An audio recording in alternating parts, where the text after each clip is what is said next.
shall we dance? Or maybe just look around. These feet are cold and beat and strangers to the ground.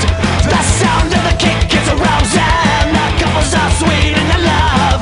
10 arrows that are up from the basement or fall to our deaths from above. You got those moves and those eyes. I've got these shakes and bad breath. Never tried that, I never tried that, I never tried that, but I know I don't like it. Never tried that, I never tried that, I never tried that, but I know I don't like it. Or maybe I do and I'm just too weak to fight it. Maybe I do and I'm just too weak to fight it. Maybe I do and I'm just too weak to fight it. Where are you, where are you, where the let 'em see me crying?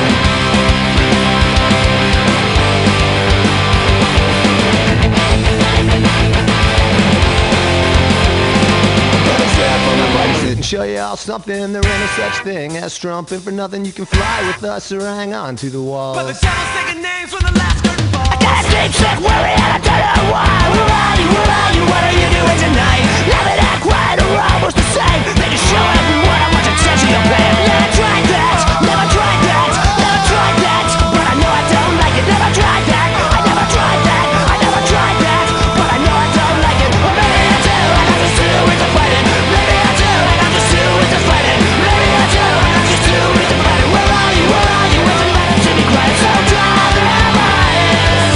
Everyone else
just the Mochan kindling at a cruise. Can we recover from this?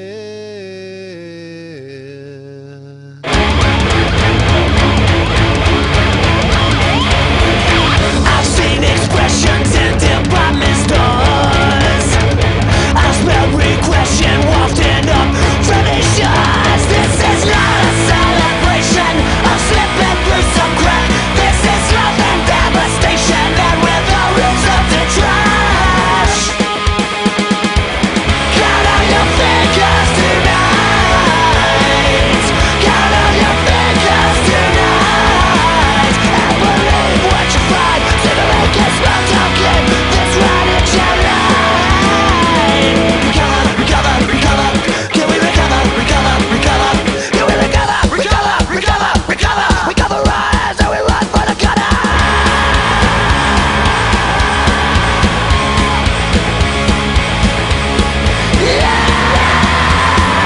Turning his hands and turning his man. Fighting for his own place. It's a wonderful love where there's so much more love. Where the stakes are not shared in your face. This is the fucking slum life. This is the fucking slum life. It's brought you with the hood. And we're smashing with the hood. How much of evolution? How much of evolution? Must we finally disprove? Count on your fingers tonight. Count on your fingers tonight. And believe what you find. I don't believe what we find. Recover, recover, recover. Can we recover, recover, recover? Can we recover, recover, recover? Can we recover, recover, recover? Can we recover, recover, recover? Can we recover, recover, recover? Can we recover, recover, recover? Can we recover, recover, recover? Can we recover, recover, recover? Let me run for the gutter to your mother. I'm sorry, there was nowhere left to run. We fought and fought till our bullets ran out, and they took us one by one. Dear mother, I'm sorry, we have just barely begun. This will be the last letter from your only son, from your only son.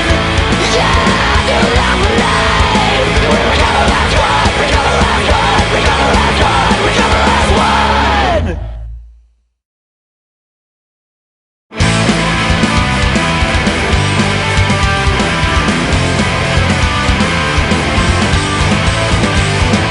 Is it hard for you to sleep at night? The power glowing in your smile. And is it hard to die a fraction at a time? Is it just too hard to say goodbye? Your life spins like a carousel. Your hopes are buried in a wishing well. Right. Let's call Mr. Kyle.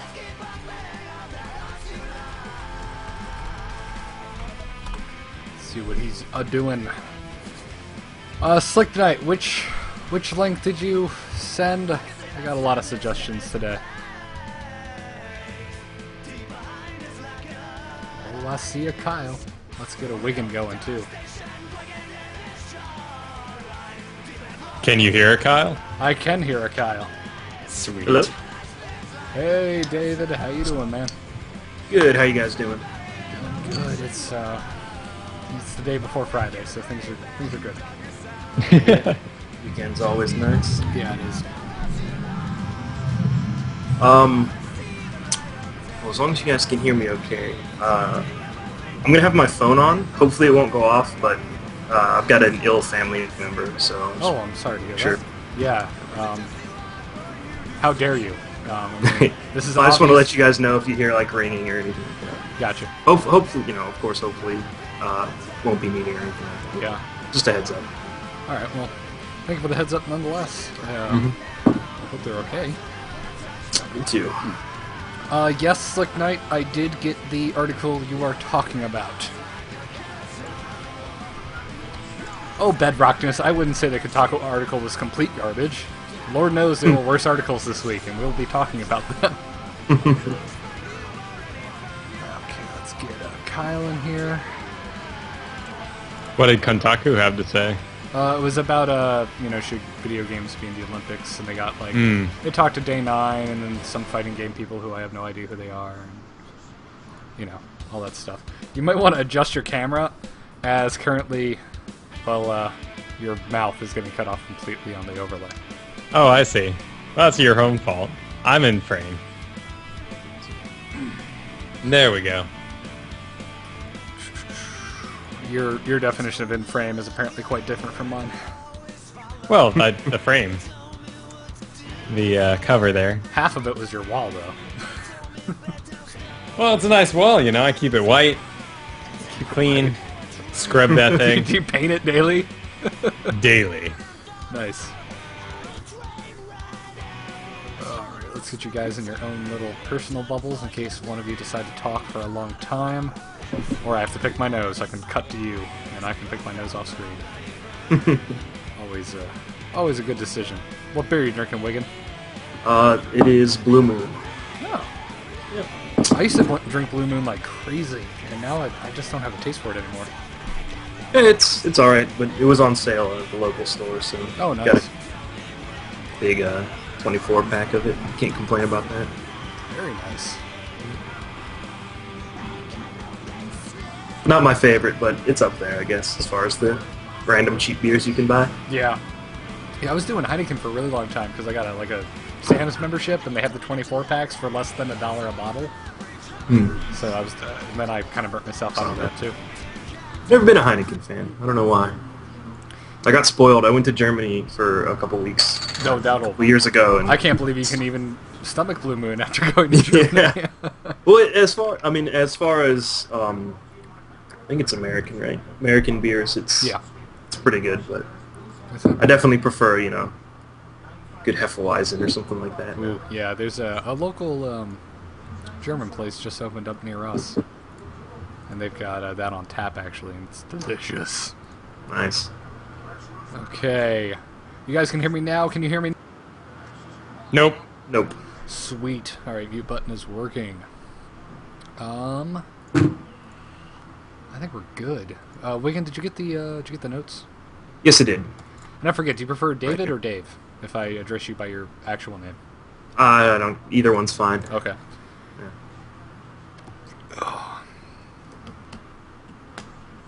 Okay. Kyle, apparently you look like Wilson from Home Improvement. I don't know how you want to take that.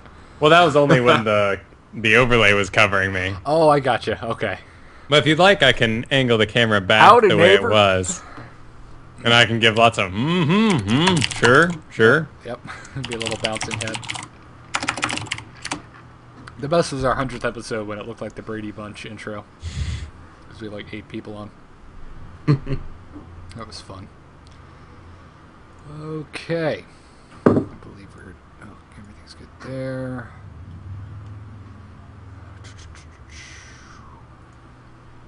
Alright. So, it's been a little bit since you've been on, Wiggin. There'll be some silence in the beginning. That's the intro music playing. And I can hear it, but you guys can't. And then I'll intro the show, and then it's open mic from there on out. Alright, sounds good. I'm in New York. I'm not in New York. Oh, you mean the Yankees comment? No, I'm not in New York. I'm just a Yankees fan. Who in Florida do I have to root for? Come on, man. I like the Rays. I really do, but they weren't around when I first got into baseball. So, yeah. You like football, you could always root for those sweet Jacksonville Jaguars. Nope. Nor am I going to root for the Bucks or the Dolphins. So I'm going to root for the Giants because they keep robbing my most hated team of Super Bowl wins. So, yeah. Go Giants. Yes. Yes to the Giants. Okay. JP McDaniel's leaving MLG. Huh. Heard some rumors to that effect, but I guess there's a video about it now. It Yeah. just came out. Oh, wow. I haven't seen it yet. Well, I unfortunately will not have time to watch that before the show, but... No. Well, boys, it is 8 o'clock. That means it is go time. So I'm going to put up this title card. And can you guys see the in Skype, by the way, the little overlay? Unlike when I switch scenes? Yeah. Yep. Okay, cool. All right. Well, we're going to get this baby started. And actually, let's take a look at the sponsors, because that's going to be the first thing y'all are hearing. And microphone silence from here on out. Starting the show in 3, 2. StarCast is proudly sponsored by DoghouseSystems.com. If you use the code StarCast or Biscuit at checkout, you will get double memory on your next Doghouse system. And also TweakedAudio.com. Go to TweakedAudio.com for high-performance noise-reducing earbuds. Use our code StarCast and get 30% off your next order, as well as free shipping. Additional support for today's episode comes from SC2QuoteOfTheDay.com. Daily quotes from the StarCraft 2 community. The site may suck, but the quotes are sick. And make sure to check out our new quote archive with all the quotes from your favorite StarCraft nerds. As well as listener Current TV also supported today's episode. You can sponsor an episode of StarCast at thestarcast.com, and we thank you all.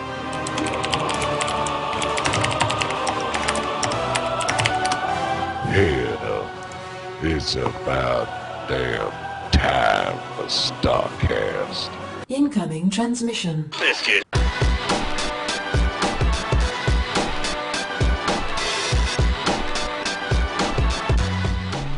Welcome back, ladies and gentlemen, to another episode of StarCast, the StarCraft podcast. I am Garrett Weinzerl, and with me, as always today, is Kyle Ferguson. How you doing, Kyle?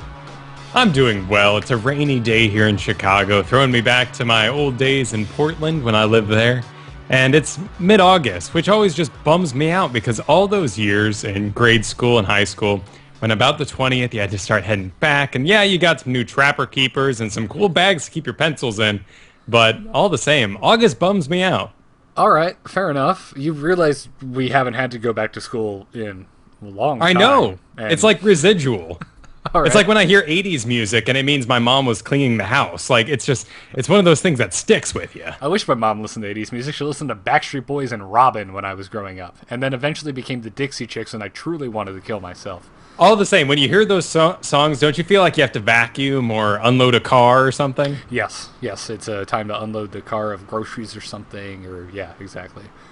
Speaking of the Dixie Chicks, joining us today is David, better known as Wiggin. Welcome back to the show, Dave. How you doing? Pretty good. Glad to be back. Always enjoyed doing this. Though I don't know how I'm related to the Dixie Chicks, but I'll go. I guess it's a Southern thing. I don't know. All right. That's just my failed attempt at a segue. I'm glad you enjoyed it as much as my brain did. So what's up, man? What's new? Not a whole lot. Just waiting for Raleigh. Really excited to go to that. Couldn't make it to the arenas yet, so I got to watch those as a spectator like everybody else. But awesome. Keeping doing the MLG thing and trying to get more involved in eSports in any way I can. So. Nice. Thanks for having me here, man. It helps. Very good. You're still doing shifting gears, right? Had a brain fart there for a moment. Yep, every week Tuesdays, 10 o'clock Eastern. Cool. Though we ought to change the time because it always gets run over by day 9. But dude, we've been trying to find a date that doesn't get run over by somebody. But between day 9, DJ Wheat's shows. Luckily, State of the Game has been MIA for a couple weeks, but they usually take this slot right here. So it's for the indie shows. It's rough. Well, It is a daily after all. I mean, at prime time, there's really not too much you can do. Yeah, true. True, and it is hard these days, man. There's so much content out there. Streaming has been a blessing and a curse. It's helped grow so much, but it's hard to find time where someone isn't already occupied, doing something. Just like amazing. Tournaments, man. Every weekend there's something going on these days. Oh yeah, it's really hard to keep up, which is part of the reason we started doing the show, is to hopefully highlight things for people who are more of a casual nature. But, sorry, Kyle, you had a thought? Oh, it's just amazing how much things have even changed in half a year. I mean, look at all the questions and forums that were strictly about streaming technology 6 months ago, and now no one really cares anymore. No one really looking up that information because it's been established. Like, these people stream, and that market is full. It's a weird world how fast technology and this entertainment business moves. Yeah. I think the point now, whereas if you're not already an established internet personality or something, you're just going to have to get on whatever the next wave, whatever the new game is coming out that no one knows anything about. If you start doing a really good show about something that actually has some legs, I think that's when you're going to start seeing really big numbers. If you're new to the field. Most certainly, yeah. I was playing Dota this past weekend, and they had in the game itself tickets that you bought to watch the games in the game, and it was Evil Genius's team versus someone else, I don't remember, but still pretty amazing that while in the interface, $5, buy a ticket, watch the game right there. That's awesome. Why the hell doesn't Blizzard do something like that? Well, you've got Blizzard being the innovators, and Valve has the fortune to be sitting on the outside watching and going, oh, well, we can improve on this. So Battle.net still gets mad props for being the original, but certainly Valve's taking in some new directions, which are rather amazing. Mm-hmm. Yeah, that's impressive. One of these days, man, I promise, I'm going to actually play that damn game. Good. We've been talking, this has come up on the show, I don't even know how many times. Man, I address it just like I address StarCraft. Like, when you're talking to people outside, you're like, do you play StarCraft? And they're like, no. I'm like, oh, well, it's fun. Maybe sometime. But I don't go any further like that. Yeah. So, same for Dota. If you want to play it, try it, but I'm not going to force it on anyone because that's a lot of information to learn. True. Indeed it is. I'm a League of Legends kid myself, so take it nice and simple. Nice and simple. They have so many heroes, I don't even know what's going on in that game. Pick it up pretty quick, though. It's one of those things. Especially if you're a StarCraft guy, it's pretty easy to pick up. Gotcha. Well, we got some big news this week, so we might as well dive into it. First up this week, Blizzard is having a new call to action balance testing going on. This is kind of the second big publicized one that they've done. And this just came out today, I believe. I remember kind of scrambling to try and figure out exactly what was going on. So it's one map. They're using Antigua Shipyard, similar to last time. And they said, this is our situation. They said, globally, matchups outside the professional level are balanced, and we see no significant issues. We are watching matchup balance in order to react as best as possible, obviously when issues do arise. They said, at the very highest levels of eSports competition, we feel that the Terran players are at a slight disadvantage against Zerg. Many Terran players, specifically those just below the very highest skill level, are underperforming in this matchup. This is something that has been kind of discussed all over the place. That's everybody but Tasia, if you read in between the lines there. yeah, or Gumiho. Oh yeah. They also said, we're dealing with this issue very carefully because at the highest end of the pro level, Terran players look about equal against Protoss. Case in point, Tasia, Gumiho, etc. And they said, we're making the smallest changes that we believe will address this.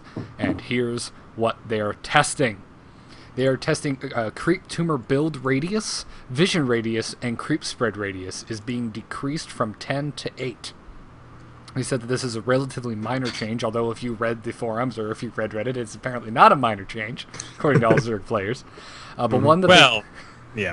Please continue. Yeah, they said it is one that they feel will positively impact game balance at the highest levels of competition.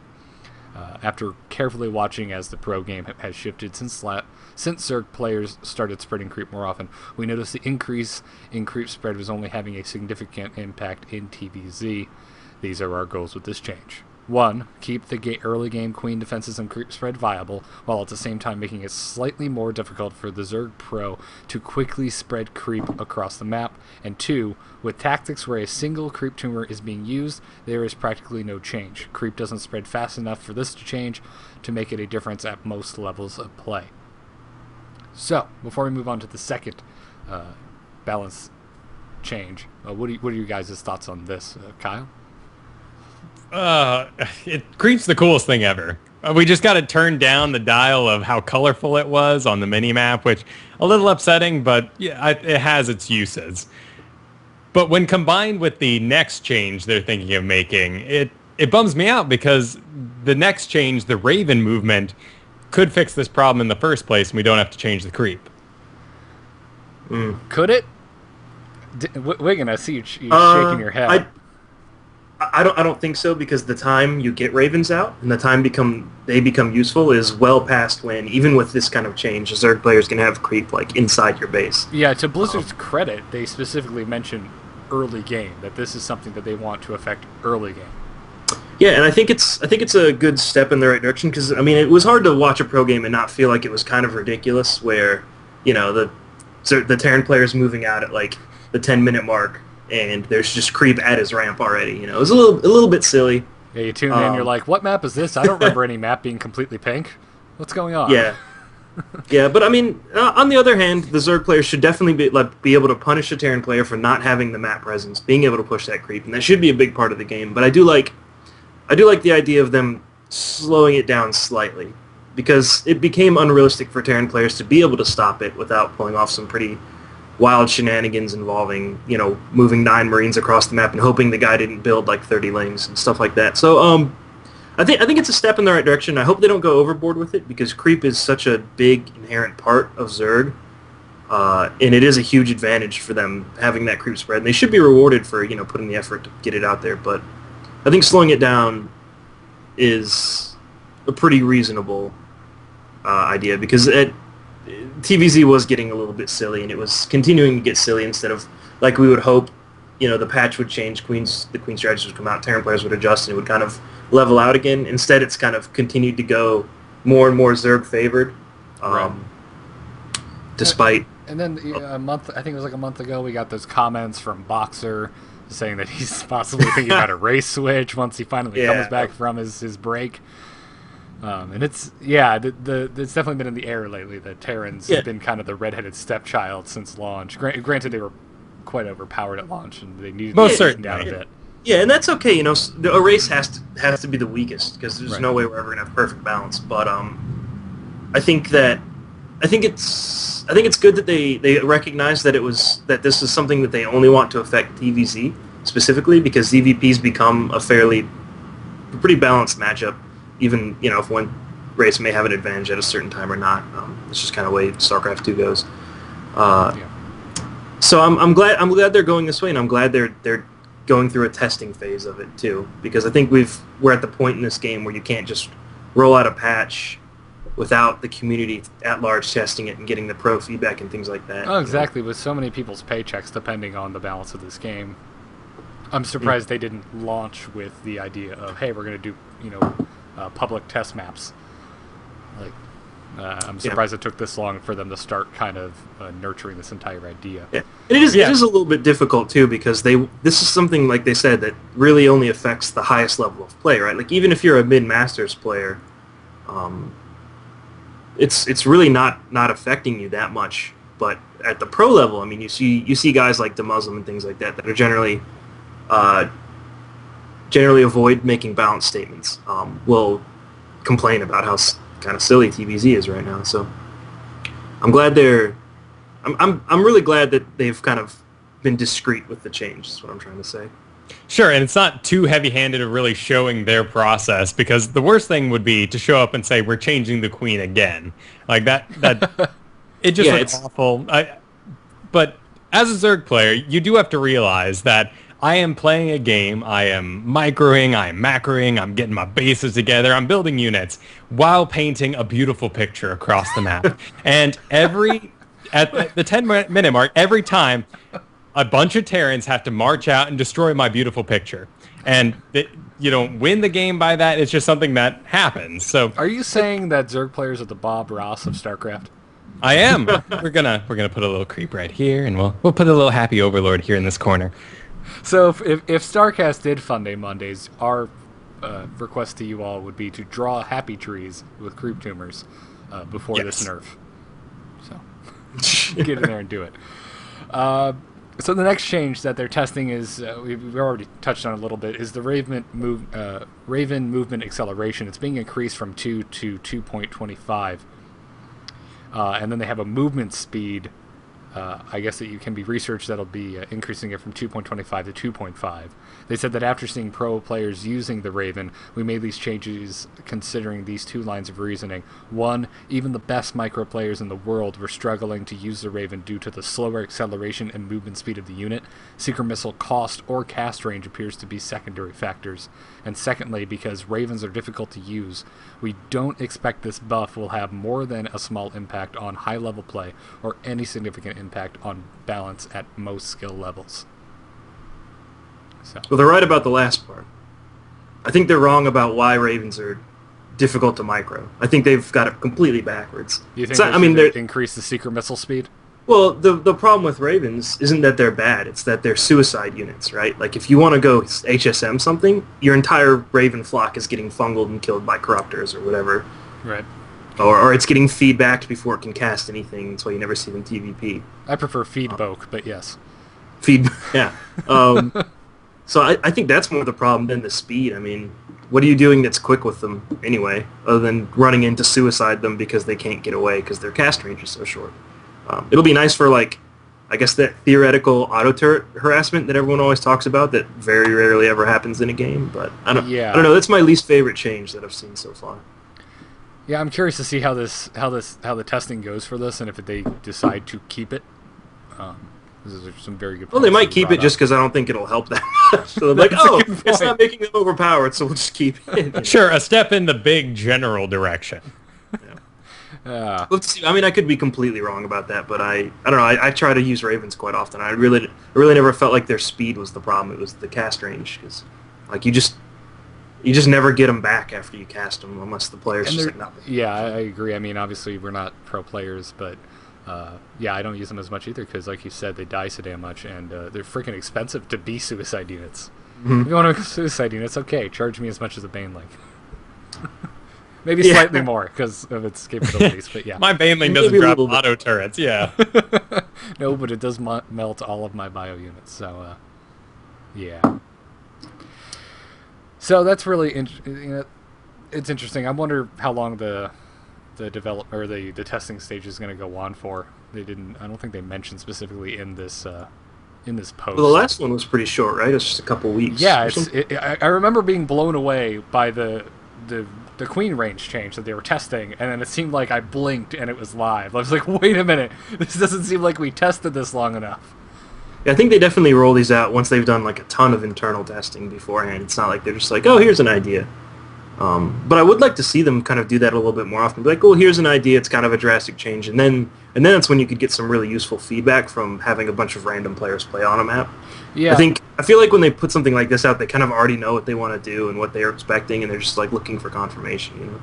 The other thing I'm curious of is how many pros they actually get to test this, and how many games they actually log. Because I would figure most pros are still way too busy just practicing or in a tournament to log a significant amount of hours into this to truly get statistics that you can really. Yeah, it can't be too many, but I'm sure they ask people, and there'll be various shows like this one that might ask a pro about it, and then they'll play it or something like that. Like I think there's I can't remember the name of the show, but there's one show where they do stuff like that all the time. Like they play Heart of the Swarm, custom map or something like that. We might see it in something like that. At the very least, I'm sure a lot of Terran players are eager to see if that'll help. Yeah. So they might check it out, a little bit. So you can find a link to this in our show notes. It's on StarCraft2.com, though. I think it's the very top thing right now if you head over there if you want to check it out for yourself.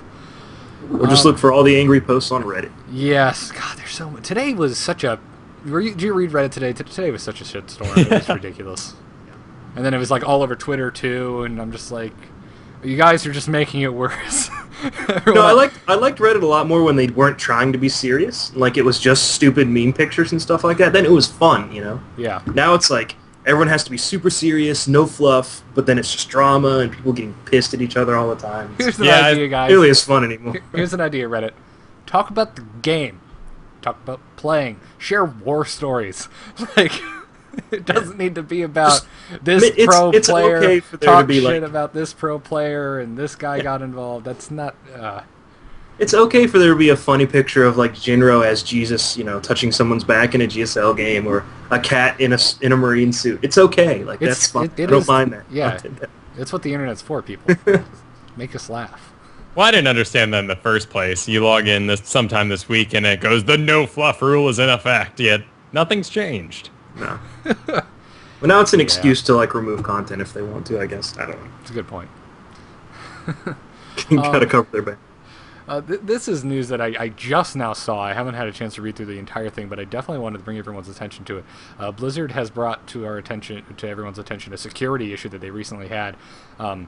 and they said that this week our security team found an unauthorized and illegal access into our internal network here at Blizzard. We quickly took steps to close off this access and began working with law enforcement and security experts to investigate what happened. They also say at this time we found no evidence that financial information such as credit cards, billing addresses, or real names were compromised. Our investigation is ongoing, but so far nothing suggests that these pieces of information have been accessed. This took me as a surprise because this never really has happened to Blizzard before, at least not on a scale where they saw fit to be concerned and let us know. Yeah, it sounds pretty serious. Sounds like they found like somebody like physically tapping into their network or something at their headquarters. Yeah, this isn't just like, hey, I went to a torrent website and now my gnome in World of Warcraft's naked. This is this stuff always freaks me out, but I've seen too many movies of Enemy of the State. For one, like every time I'm not using this webcam, I point it away from myself because there's a part in one of those movies where they hack his computer and take a picture of him. And I know I'm going to be like stuffing my face or doing something even worse. So something even worse. What are you doing, Kyle? What do you think, dude? It's a computer with internet access. I wonder how your girlfriend feels about this. Anyways. She has a computer with internet access as well. Let's get real here. All right, fair enough. But yeah, it says in there, change your password if you're on the North American server. Don't take that lightly. Do it. Take it from a guy who's had his Diablo 3 account hacked. Change your password. Oh, you had your Diablo account hacked, huh? Yeah, it was way back when that was happening to like everybody. Way back when the game's been out for like 2 months. Yeah, but I've stopped playing it since. So I got you. What they like most people, I think. What did they do? I mean, did they just sell all your crap or? They just stole my gold. A couple million gold. Okay. Is that even worth it? The gold is so damn easy to find. Well, it must have been kind of dumb because my equipment was worth more than the gold I had on me at the time. Oh, really? But they left the equipment, so I don't know what they were doing. But I guess it happened to a lot of people. Gotcha. Over a pretty short period of time, they made a big post about it and stuff like that. Yeah, I've had my WoW account hacked like twice, but not. I played years of WoW and never got it hacked.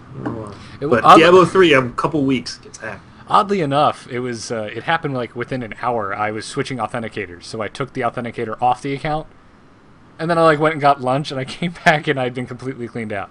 Oh wow! Yeah, it was ridiculous how fast they can be on that thing. It's pretty rough. That must have just been watching for your interaction with the website or something. Yeah. Exactly. Spiders or whatever those magical internet beasts are. Magical internet beasts. It's whoever the bad guy was in Enemy of the State, Kyle. Obviously. Clearly. Well, wasn't that Gene Hackman? No, it was someone else. Enemy of the State was Gene Hackman, but he was a good guy, and Will Smith, correct? Yes, but then they were up against that other guy who always plays a bad politician. I don't know. Anyways, in other news, StarCraft was in the news this week. Quite a lot, actually. But the biggest thing, and this was one of the many outrages on Reddit this past week, was a CNN article that they ran talking about Marine King. And this was, what was the title of it? It was something sensational. We're scrolling down in the notes. Wired for Success or Destruction?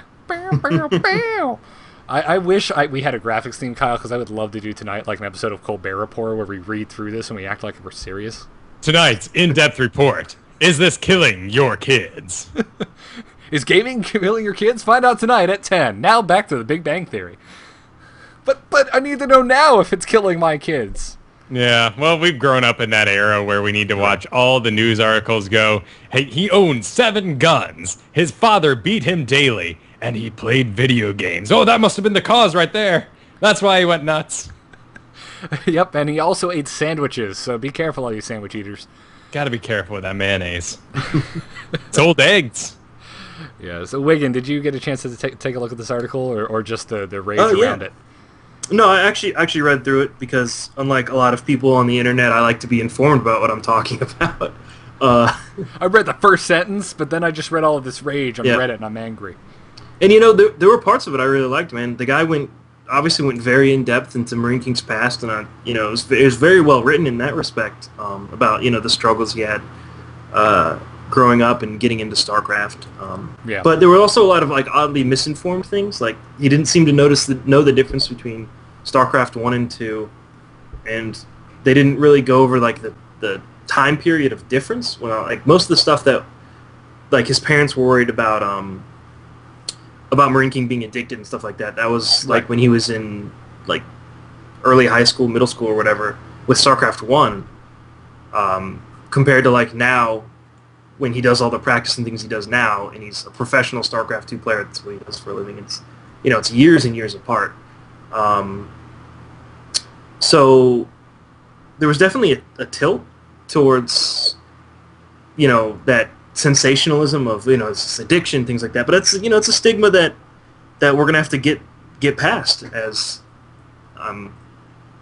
gamers in general, and especially in the professional realm, and especially with Blizzard games. There's a history in Korea of people playing Brood War and collapsing, or people playing World of Warcraft here and collapsing, things like that. Well, just recently, a kid died from playing Diablo for too long. Straight up died. And then there was like a Modern Warfare 3 one too recently. And to the point where in Korea they... Yeah, I heard about that Modern Warfare thing. The kid was dehydrated and like he played it for 42 hours straight, and they had to rush him to the hospital because he was dehydrated. Which personally, I just yell Darwinism, but nobody listens. Yeah, I mean you can't cure stupid, but exactly. But like to the point where in Korea they will give you warnings or make you stop if you play too much. It's built into their games. Like the League of Legends client for Korea, for example, it'll tell you after you've been playing for X amount of hours, hey, you should get up, you should move around, things like that. Right. So it's a real stigma that we're just gonna have to get over with, and it's not surprising at all to me that a CNN or something like that would focus on that, because it's gonna generate views for them, right? It's gonna it's gonna get people talking, and it's just what the news organizations do these days. To generate content. But other than that, I honestly thought it was pretty well written and stuff like that. Like they obviously did their research into Marine King's past, and it was neat to see that aspect of somebody that you really wouldn't see otherwise. Like even all the interviews we have with Marine King isn't talking about that kind of thing, right? Publicly. Well, and so it's a good time for these kind of articles. Like we said, we have a lot of these articles listed here, as many people are drawing attention to StarCraft, probably because they're big fans themselves, and the Olympics is going on, which is making people think, God, I had to watch the Olympics and hear, this is history in the making. I'm like, oh, God, haven't heard that anywhere before. But at any rate, so you probably have really good intentioned people writing these articles. Hell, these people who write these are probably big fans of StarCraft themselves, but they need to draw attention to it. And then I want to pose this question to everyone. Can you really say that anyone in high school, middle school, or earlier can be addicted to something? Because, shoot, I'm jealous of my ability when I was younger to marathon games. Now I sit down for 3 hours and I'm like, I need to stand up. I need to go make lunch. I should do something productive. And that's crap. Yeah, I agree with you. Yeah. I'm kind of with you, Wiggin. I think it was well written, and you definitely.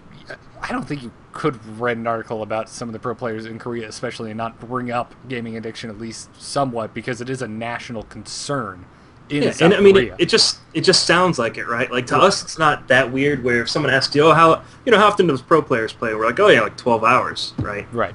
And to us, that's like, oh wow, that's awesome. They're so dedicated. But to an outsider, it's like, holy shit. 12 hours a day playing video games? Oh my god, what's he doing? And it makes sense because we understand the scene, we understand that these guys are professionals, right? They're doing it for a living. Paid to do, right. Well, right. And that's the culture, so that's an interesting take on it. Is it's not only a video game addiction, but what they're striving for is so much further and removed into some people completely insane that it goes straight to this definition of addiction. They're like, well, exactly. No, if I was out working out for 12 hours a day, you'd say, oh my goodness, doesn't he want to be the next Olympian? Yeah. True. It's very true. Now that being said, like I think you should definitely bring it up, but it was almost written from this just direction of this kid is addicted, and he's like, it almost was like he was writing it like when he goes to practice, like he needs his fix, which is just the wrong way to depict practicing for your frickin' job. I don't go to work and do ad layouts because I need my fix of InDesign. Like, and if I don't like pick my font correctly and fix the kerning, I'm just gonna die of withdrawal. That's not how it works. If you didn't have that job and you still sat around doing ad layouts, you'd be insane. Which is where this classifier comes in. He's making money. He's no longer insane. Yeah, like honestly, like why would CNN write an article if they didn't have something like that in it, though, right? Like, CNN's not the kind of outlet that's just going to write a story about a famous Korean player, because it's just not. It's not something that their audience is generally interested in, things like that. So here's, in a perfect world, they would have taken the article and they would have added like 2 or 3 paragraphs that spun it into a positive light. It's like, well, you know, they thought it was addiction, here we go, but now he's, check this awesome, successful young man making money doing this and stuff like that. And I think they just kind of missed that part. Because if you include that, then it's a great article. It's like this story of struggle, and then he gets over it, and now he's this professional player and things like that. And I think they sort of addressed that in the follow-up. They sort of addressed it in the same article, I believe. The follow-up, which I really respected too, was they pretty much just broadcasted a lot of the feedback they got. They took just full quotes from people who wrote them via email, Twitter, commented on the site itself, and actually published that in a follow-up story, which I think was great, and I think they needed to do, because I'm sure they got some negative feedback from this.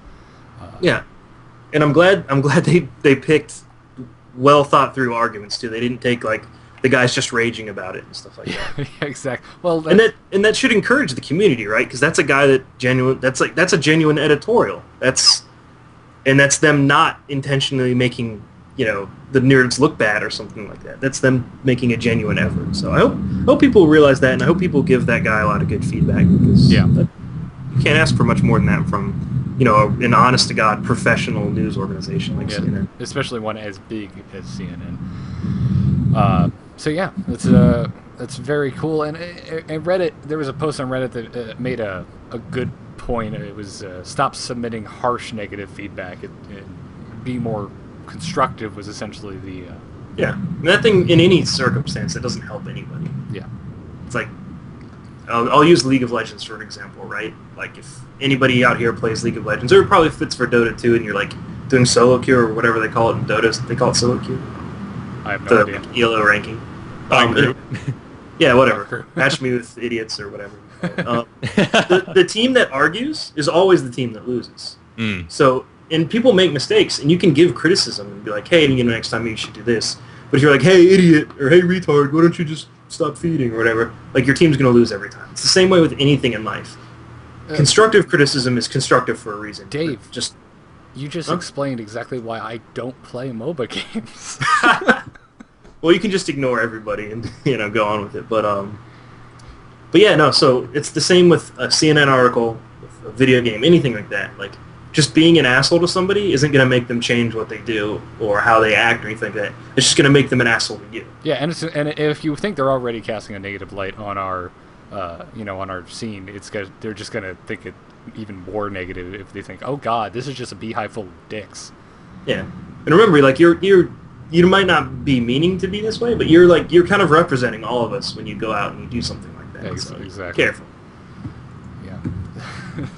Same reason you shouldn't go out looking like you're homeless in case you bump into someone that could further your career.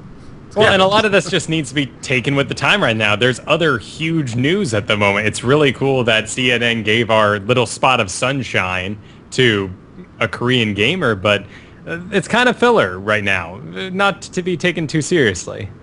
That is a good point. I didn't even think about that with all of the Olympics going on, and B, multiple national tragedies. The fact that this even got written is impressive.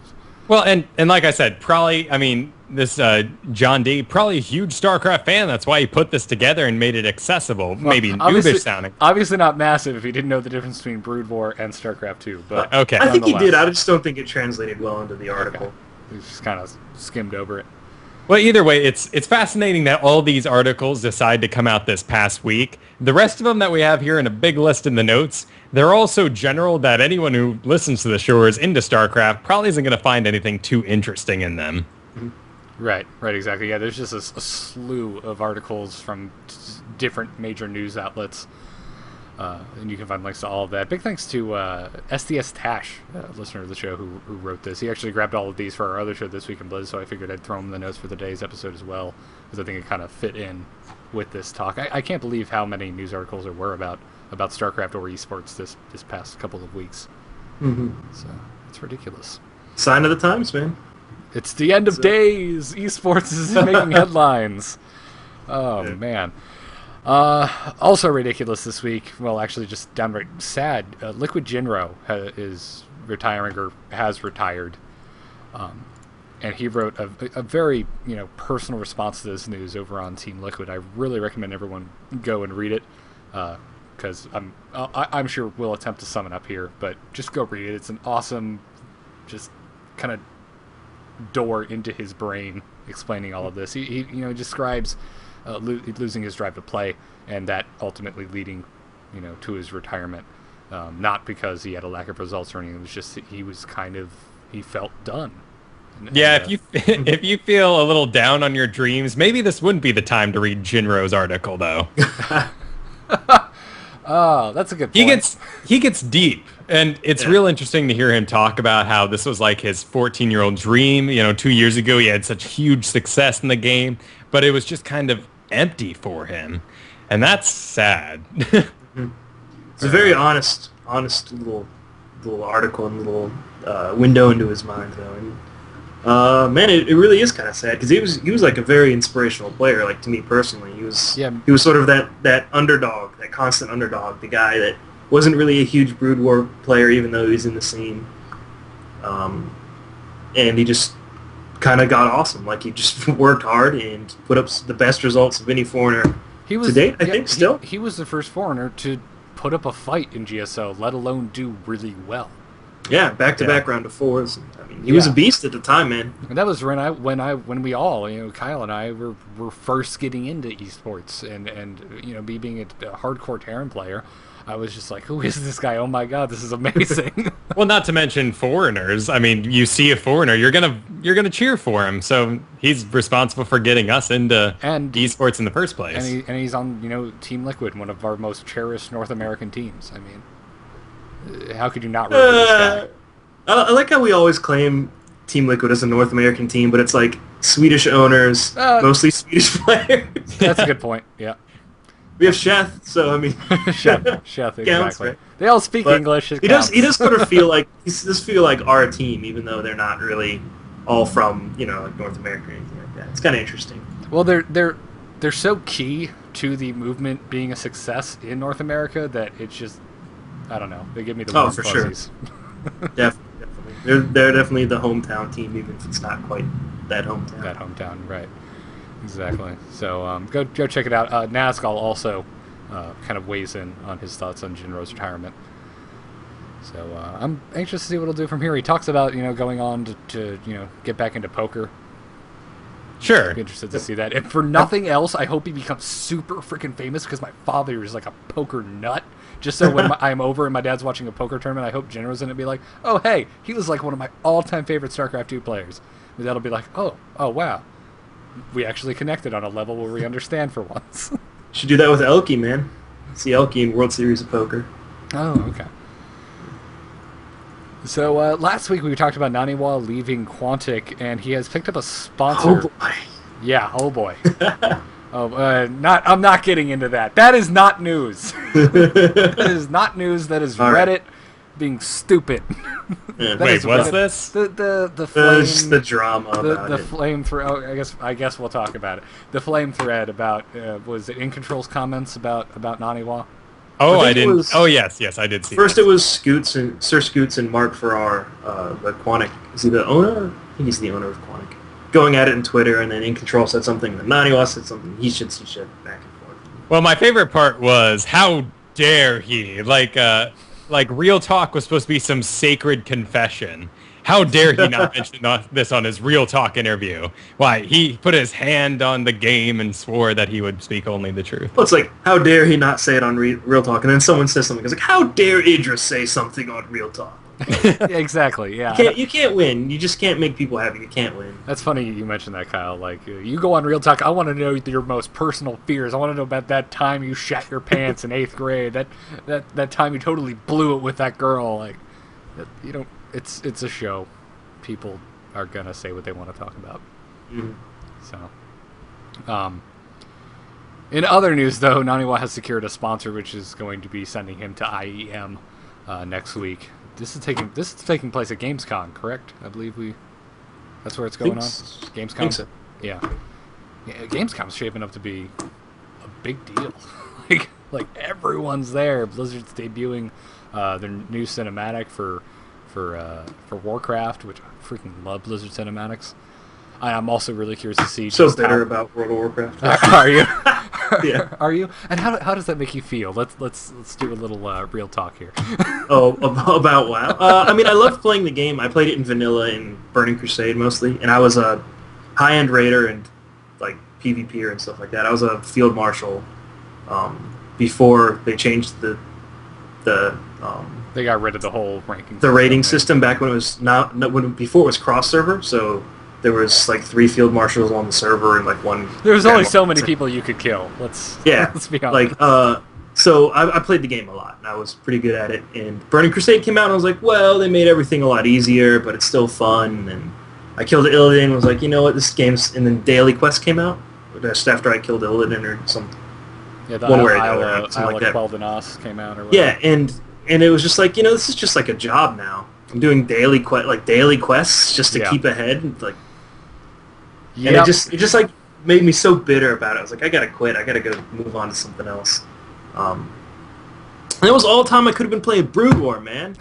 I never played any Brood War. I would be so much better at StarCraft if I had just been playing Brood War instead of World of Warcraft. But yeah, so I'm just always very bitter about it. And then I went back and I played with a friend of mine gave me his like level whatever 60 something odd or 70 something odd account when was the Lich King one, Wrath of the Lich King. Lich King was in the title, I believe. Yeah. And I played it with him and I did some like arenas and stuff like that, and everything was just so like easy. And then there was Naxxramas was in. Not as a full raid. It was like whatever. I can't remember. That was the first raid. Yeah, and I did Naxxramas in vanilla. Yeah, I did Naxxramas in vanilla, and that was when it was like really hard. There's like not very many people that legitimately finished Naxxramas in vanilla world. Yeah. Well, that's why I part of me can't blame Blizzard though. They put all this effort into making stuff, and then like 20 people across the world actually see it. Yeah, but like I went back and I did it with my friends, and some of my friends were pretty bad at WoW, and they could just easily cruise through it. And I was like, man. There's no point to this anymore. You can't like distinguish yourself or anything like that. There's no like skill cap in this game anymore, and it was just a very like bitter feeling, you know. It's so, like, were you working at MLG as a ref when they had WoW in the circuit? And were you just like, f this crap, you guys suck. This game is cookie cutter bullshit. Very very briefly, I started working at MLG the second event that StarCraft was there because I played in the first one. Okay. And then I got my job right after that. So there was still World of Warcraft arenas on the circuit for it was like 2 or 3 events, I think, or maybe even less than that. So I got to know a lot of the arena guys that were popular then and stuff like that. Yeah. And I got to see the game. It was kind of interesting, but it just wasn't the same game that I really enjoyed. You know. I've always enjoyed it. I still enjoy to play with my girlfriend. It's a good couples game. Yeah, it is. It's good. But I've never found, as much as I enjoy the PvP in the game, I've never found it particularly. I don't think it spectates well. Most certainly. Especially in comparison to StarCraft 2. Yeah, it was just so slow. It's just like, and the druid is now running around in a circle, shape-shifting, healing itself. Well, maybe slow in the high-end things, but in the beginning, it's just, you're dead. And, what was that spell? You're dead. Well, I can't even imagine trying to cast that thing. I mean, StarCraft, right. You have several minutes building up to a upgrade full max 3/3 army. Well, towards the end, it was like, they're running 3 healers in a 3 versus 3, so in about 35 minutes, they'll run out of cooldowns and be out of mana, and we'll see somebody die. And just like when I played Arena like the first couple seasons, like there were these Palm Pyro trinket mages that would happen. These and you could like 1 or 2 shot people if you popped everything. And that was exciting then, right? Like you had to like hit your Shadow Walk or whatever like the perfect time and stuff like that to survive stuff like that. And that was exciting then, and I just felt like the skill cap just took a nosedive in that game so hard after vanilla. Yeah, it is. You just go around and mess with the pro players, like whisper in their ear, like Naxxramas used to be hard. Well, they all know, man. If you talk to like people that were really really into the rating game, especially like my boss Ryan Moore at MLG, he was like a lot of the people at MLG were like top end like raiders in World of Warcraft. Right. Like, way more than me. I'm talking about like Death and Taxes and all those guilds that were like ridiculous. Yeah. And a lot of those guys had experience in that, and they know, like, everybody knows, like the skill cap in that game is like vanilla, and down. Yep. So, well, back. That was a bit of a rant. Sorry. Yeah, it's all right. We have another show where we talk about WoW, so it's okay. Kyle and I aren't any strangers to it. Bringing us back into StarCraft, though, in other news this week, KeSPA and the eSports Federation agree on a trade lock until October of next year. So this is freaking 14 months of a trade lock, basically saying that they cannot transfer players to each other. And this includes Slayers. I believe they're part of the eSports Federation. I thought Slayers was the only team that wasn't, the only big Korean team that wasn't a part, but I'm not sure if they still are. I know when it first started, they declined to join it, I believe, but yeah, I'm not sure. I don't actually know. Yeah. Well, this is including Slayers, which that may be where the confusion is coming from. So they're not a part of it, but it's including them as well. They made sure that they would continue to participate in this agreement. Right. I love the photo here. I mean, granted, this is a radio show, but the photo of these two guys signing the agreement, they don't look too pleased. I'm not sure if that's them actually signing the agreement. It might just be like a stock photo of the two. Where's this photo? I have to see this. If you follow the link, it'll take you directly to it. It's at ESFIworld.com for our listeners via their, the radio show. Okay. I'm not sure that's exactly. I don't think this is like a document. I don't think they drew it out like the freaking Declaration of Independence. I think that is them.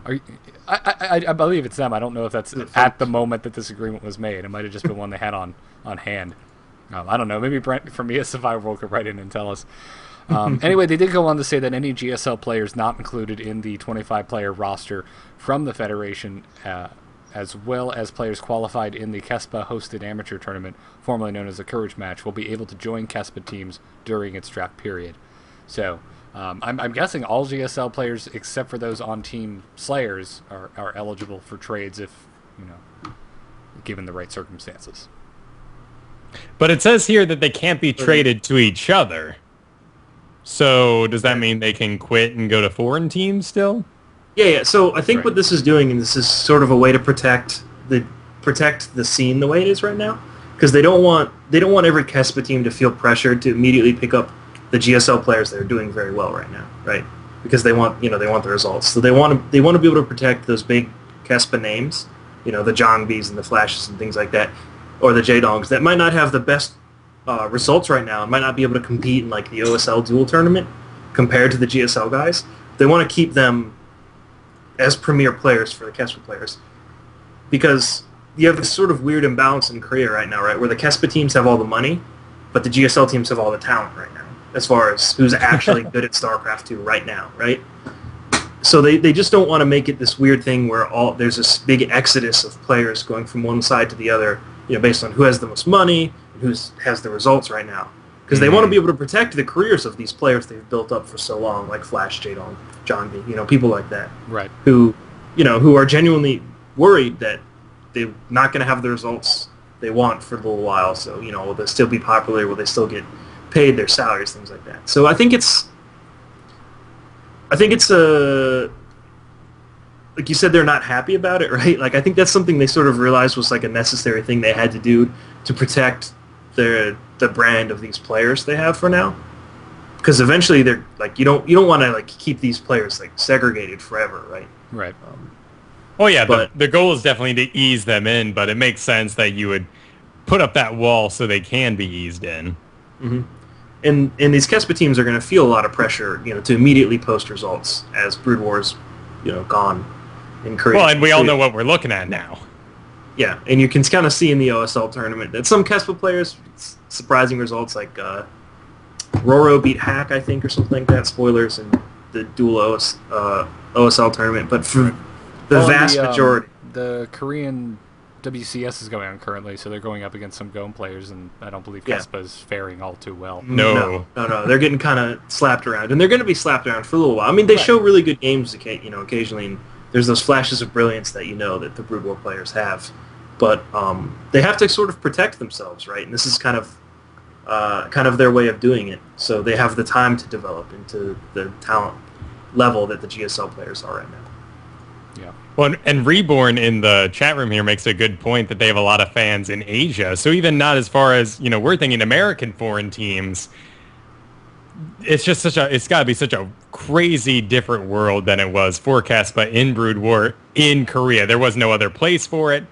And now they're trying to keep that talent local so they can continue to have these big events. Otherwise, they'd spread themselves out and make some sweet money. Yep. Indeed, it'll become big. I think you already had, right before that got signed, you already had one KeSPA player join a foreign team. It was M18M joined Light. Okay. Yeah. Gotcha. So. In other news, we talked a little bit about the Korean WCS, other current tournaments that have been going on. Did you guys watch any TSL4 this past weekend? Did not catch it this weekend, unfortunately. You gonna be tuning into the round of 16 this weekend? Oh, absolutely. I'm quite excited. It's shaping up to be a hell of a tournament. I'm keeping my fingers crossed for Tasia. Already a hell of a tournament. Yeah. I don't think you need to cross your fingers for Tasia, right? You need to cross your fingers for anyone that Tasia plays against these days. Please at least make it look like you know what you're doing. Because I got quoted this week from our other show, This Week in Blizz. We talked a little bit about the TSL4 round of 32. And I got quoted, someone pulled a quote out of the episode saying, "Oh, Taja's amazing. I don't remember who he played because he made him look like a moron." Apparently that was Bishu. I apologize. I was just talking off the cuff. I don't think he's a moron. But Tasia did kind of own him. I mean, granted, it went all 5 games, but yeah. Damn, Tasia's good. The other thing I was quoted this week is saying that watching Tasia is like porn for Terran. Because, oh my god. It's true, man. Yeah. It's like watching, if you go back and watch, Flash when he was just getting onto the scene and just, suddenly winning everything. It's like watching the same thing with Tasia, man. That guy is, that level of good right now. Yeah, it made my sensor tower operational. We'll just put it that way.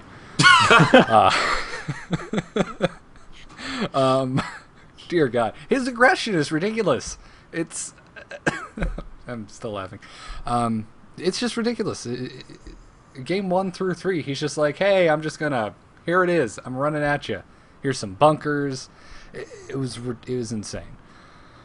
So I really recommend everyone go and check this out, especially if you're a Terran fan. If not, maybe not so much. But well, and the TSL has been... You have to watch him, right? Because he's the only one winning. Right? Yeah, exactly. Well, yeah. That, or you go back and watch the GSTL finals. But this obviously has to be what Blizzard was talking about when they were saying, well, when you look at the pro scene, the Terrans are still doing pretty well. It's like, no, Deja and Gumiho's doing pretty well. It's not... two people does not a... Mainly Tasia, I think, you know how they do the TLPD threads for each month of the win rates? Yeah. For TVZ, it was relatively Zerg favorite at the moment, but it was interesting because someone noted that Tasia that month had a 90% win rate against Zergs. And that was just artificially propping the numbers up for Terrans so much. So when they said at the very highest level, they meant Tasia, and that's about it. So that's like when you're in high school, everyone takes a test, everyone fails it except for one student who got an A, so the teacher decides to round up as a result. Yeah, he just ruins the curve. Yeah, yep. Yeah, that's Tasia right now. Yep, that's exactly. Damn it, Tasia, just do bad so we can get a attack range increase on the Raven instead of just a minor speed buff. See, this is why we can't have nice things. So, yeah, I also watched Thorazane versus Haswabs. These were ridiculously long games. They just didn't want to attack each other. They're just like, ooh, I don't want to touch you. Mm-hmm. Well, if you watch a lot of Thorazane games, man, that's his style in that matchup. He will just sit there and get upgrades and get ghosts and get bases and make the other guy attack into him. That's how he feels like he has to win a late game fight. And that speaks, so well for Hasawabs, because Hasawabs ended up taking the series. Thorazane was at his best. He was in his comfort zone. He was late game with all his upgrades, with incredibly expensive armies. Day 9 kept going to the army tab and just being amazed at how many minerals his army was worth in comparison to Hasawab's Protoss Deathball. Yep. Which I think ultimately was his demise. He was throwing away 10,000 mineral armies at a time, and he just couldn't keep it up. It didn't matter. All of the bases were freaking taken. Still not enough of an economy. So, yeah, but that's the Terran in me just wanting to complain about how bad Terran Link is. a little bit. Oh, you poor Terrans. Yeah, well... You're a Zerg player, right? Yep. I would like to see like the cost of, That tough Zerg an Link. endgame Zerg army versus what Thorzane lost with. Just saying. Well, what do you guys think of the... Zerg army can just be an infestor, and it's still pretty fun. It's an AoE that hits everything. Well, what do you guys think of the TSL in general? Because this is the fourth one they've run. They've had some time to figure things out. The website's beautiful. And they've done some great art for it. They've got drawings for each of the players with glowing eyes based on their race. Like, it's well done. Yeah. It's a pretty tournament. Yeah, I know. I think I've gushed over their art for like 3 episodes in a row now because it's so freaking original. Everyone's got, well, like what our overlay looks like, the deteriorated rusty metal look, and it's all well done. It fits StarCraft, but this is such a breath of fresh air as far as like branding is concerned. Yeah. I really like it. The animations in the beginning are freaking awesome. So thumbs up to them for that. I think it's very well. The whole presentation's very good. Their mixing's a little off on the casters. Like I was noticing while listening to Day 9 and Husky. Like Husky was really quiet and Day 9 was louder. But then Day 9 would get really excited and yell, and my ears would bleed. But when Husky was yelling, it was perfectly fine. Well, these are clearly replays that are being cast after the fact and if they're not replays for certain matches, they're certainly being done from their own homes. Right, exactly. I'm aware they're not together, but still, that's something you could get together and do just the test recording in the beginning, like what we do, and make sure our levels are good. Sure, and another thing, you don't want to go golf on StarCraft. I'm glad people don't. This isn't a whispering game. I'm glad they get excited, but when you are casting alone in your house, in your room, in your basement, like there's no one to yell at, so things can get a little awkward when casters get that excited about nothing in the room. True. Although I think you just gave me a great idea for how to get more people to view my casting replays, and to do something a little original. We'll do whisper casting instead of shout casting.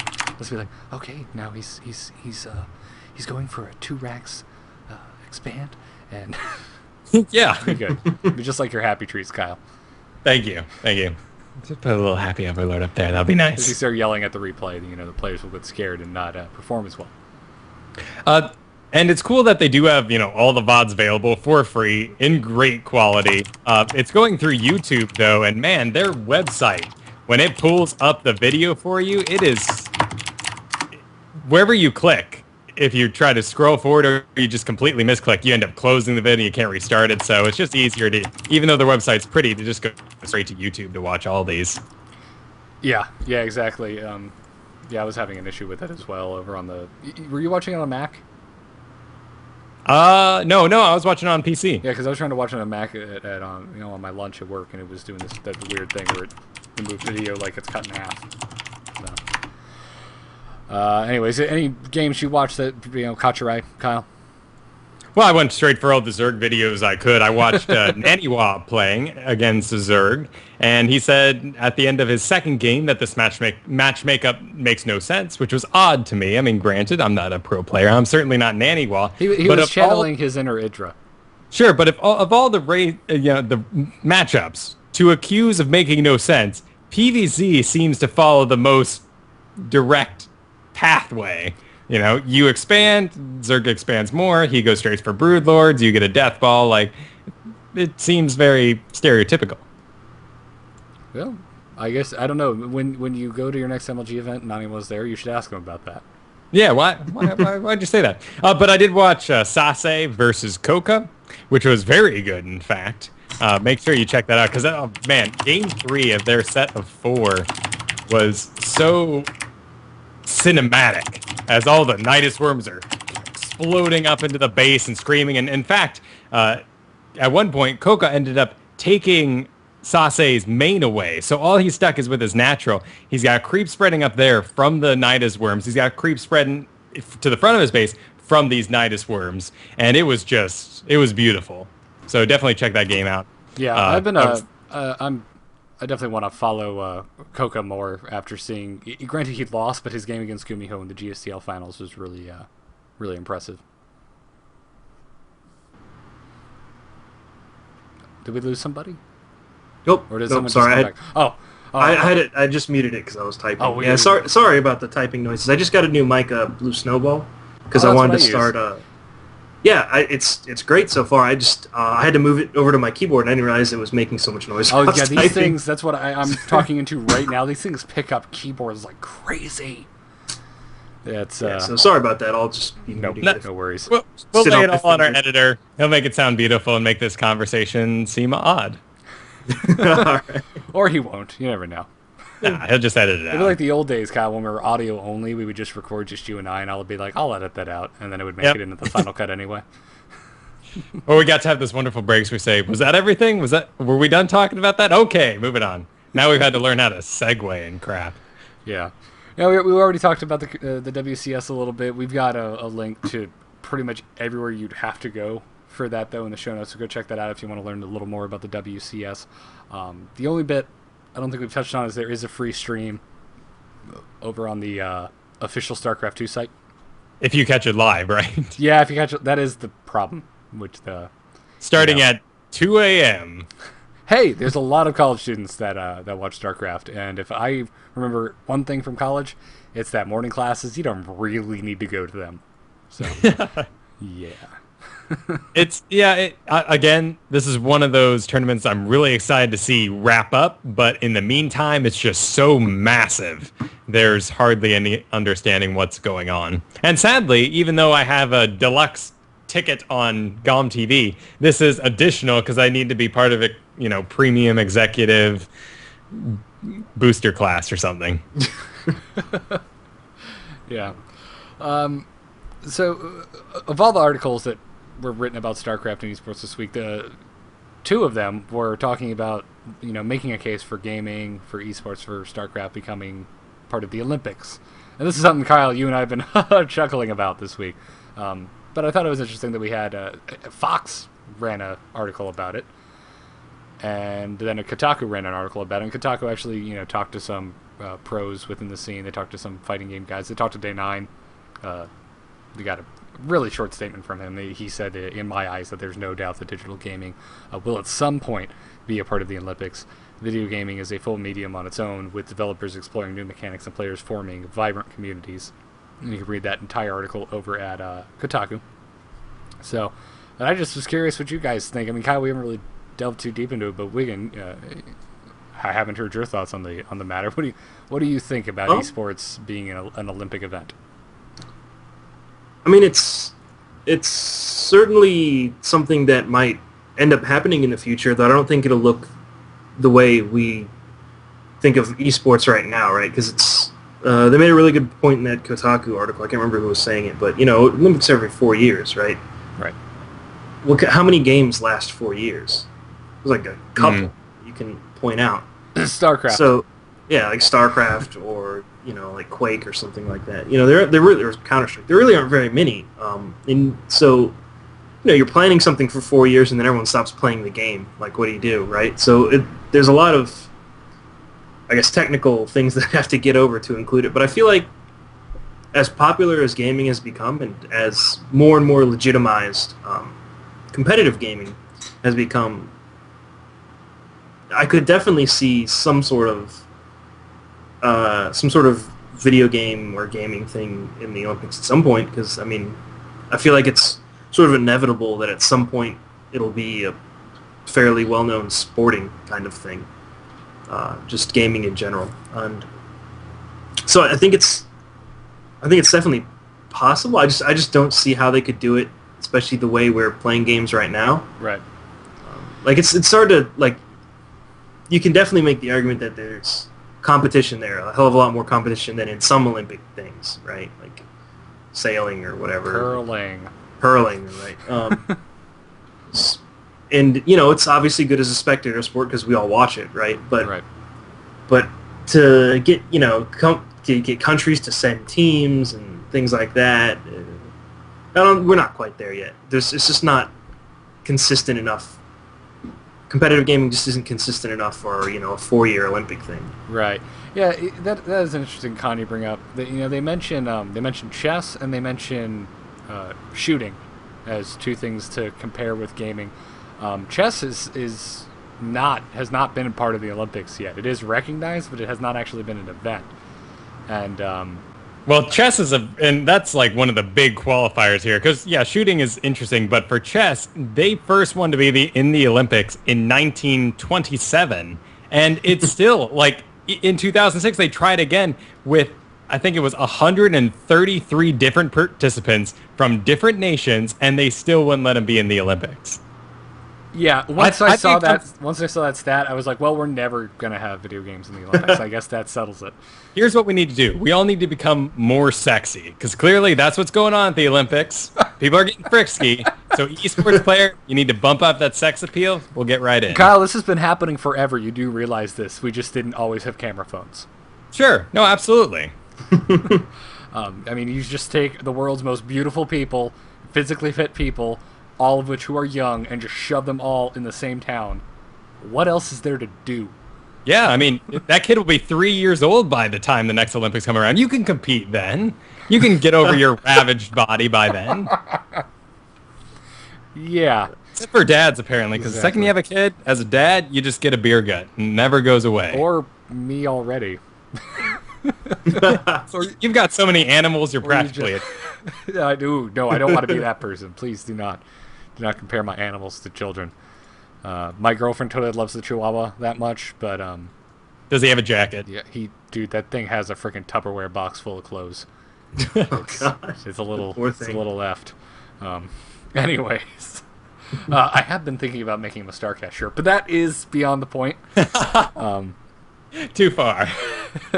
I just thought it'd be fun to, little gif on the site. But why was shooting being compared to StarCraft? I mean, it's essentially a non-physical sport. Like, you don't have to be a great athlete to be No, you can weigh a good shot. You can weigh 500 pounds and still shoot a gun. Yeah. I mean, there's definitely a very physical aspect to it, but it's a very similar physical aspect to, playing StarCraft. It's reactions and control and things like that. Exactly. Now, granted, with shooting and with chess, those are things that pretty much never changed. Guns have been working the same for a very long time. Chess has been the same forever. Games, like you said, Wiggin, I mean, games are constantly changing, constantly being iterated, and well, they've been trying to patch chess, but no one really takes the notes. Patch 2.0 or chess 2.0, get it now. Those darn horses, too much movement speed. Pawns do too much damage. Exactly. Yep. Bishop Imba. So I never check diagonally, man. I always lose that way. So. Yeah, I think that's like the hardest part that they'll have to get over is where you can find that consistent thing that people can compete in. And one of the big things people brought up was Tetris. Now, Tetris is like one of those things that's been the same forever, and it's not quite as exciting, I think, as a lot of the other games as a spectator sport. But honestly, yeah, if I had to pick one thing that, like, have you seen somebody like go crazy at playing like super fast Tetris? It's pretty impressive. But like, if they were going to pick a game that was going to be on the Olympics, it would be something like that, because it's always been the same forever. Yeah, right? I can't really change Tetris. Yeah. Just throw Pac-Man in there while we're at it. Yeah. Pong, dude. Competitive Pong. Ladies and gentlemen, the first annual Atari Olympics. Bust out those joysticks. Like, it's funny, but that might be what it would have to be, right? Because you can't put StarCraft on there, because you have no guarantee that people are still playing it competitively in 4 years. You can't put League of Legends or Dota or anything like that. Because, everyone wants that to be a thing that you can still do in 4 years, but you just don't have that guarantee. There's no longevity there. And that'll be the biggest thing to get over. Because I think it seems like an inevitability at this point that competitive gaming is going to become something pretty mainstream eventually, right? Like, people love it. So many people are invested in it. So many people play video games now. It's become such a huge business.